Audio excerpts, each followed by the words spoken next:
Morning. Good morning. Mango leaf holidays ಕಡೆಯಿಂದ Dubai trip ಬಂದಿದ್ರಿ, ಹೇಗೆ ಅನ್ನಿಸ್ತಾ ಇದೆ? ತುಂಬ ಚೆನ್ನಾಗಿತ್ತು.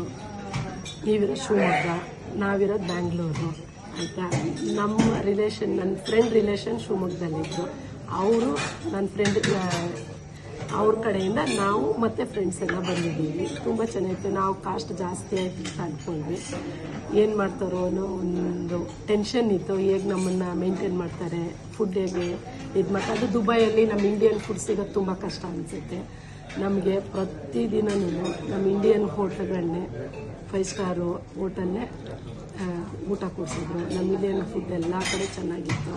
ವೆಜ್ ಆಗಲಿ ನಾನ್ ವೆಜ್ ಆಗಲಿ ಎಲ್ಲ ಫುಡ್ ಚೆನ್ನಾಗಿತ್ತು. ನಮಗೆ ಫ್ರೂಟ್ಸ್ ಚೆನ್ನಾಗಿತ್ತು. ಸುಮಾ ಅವರಂತೂ ತುಂಬ ಎಲ್ಲರೂ ಲೇಡೀಸ್ನ ತುಂಬ ಚೆನ್ನಾಗಿ ಕೇರ್ ಮಾಡಿದ್ರು. ಹುಷಾರಿಲ್ಲ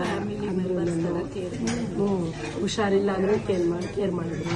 ನಮ್ಮ ಫ್ಯಾಮಿಲಿ ಮೆಂಬರ್ ಬಂದಿದ್ದು ಕೇರ್ ಮಾಡ್ತಿದ್ರೋ ಇಲ್ವೋ ಗೊತ್ತಿಲ್ಲ. ಸುಮಾ ಮೇಡಮ್ ಚೆನ್ನಾಗಿ ನಮ್ಮನ್ನೆಲ್ಲರೂ ಕೇರ್ ಮಾಡಿದ್ದಾರೆ. ಯಾರೇ ಹೋಗೋದಿದ್ರು ಮ್ಯಾಂಗೋ ಲೀಫ್ ಕಡೆಯಿಂದ ನೆಕ್ಸ್ಟು ಟ್ರಿಪ್ ಅರೇಂಜ್ ಮಾಡಿಕೊಂಡು ಹೋಗಿ. ಇನ್ಸ್ಟಾಗ್ರಾಮಲ್ಲಿ ಪೋಸ್ಟ್ ಮಾಡಿದ್ರೆ ಯಾವುದೇ ಕಾರಣಕ್ಕೂ ನೀವು ಮಿಸ್ ಮಾಡ್ಕೋಬೇಡಿ. ನೀಟಾಗಿ ನೋಡ್ಕೊಳ್ತಾರೆ. ಯಾವುದೇ ನಿಮ್ಗೆ ಹುಷಾರಿಲ್ಲ ಅಂದ್ರೂ ಕೂಡ ತುಂಬ ಚೆನ್ನಾಗಿ ನೋಡ್ಕೊಳ್ತಾರೆ. ಯಾರು ಭಯಪಡಬೇಡಿ. ನೀವು ಆರಾಮಾಗಿ ಹೋಗಿ ಟ್ರಿಪ್ ಎಂಜಾಯ್ ಮಾಡ್ಕೊಬಿಡ್ಬೋದು. ಯಾರಾದರೂ ಎಂಜಾಯ್ ಮಾಡ್ಬೋದು ಅವ್ರ ಜೊತೆ. Okay ma'am, thank you.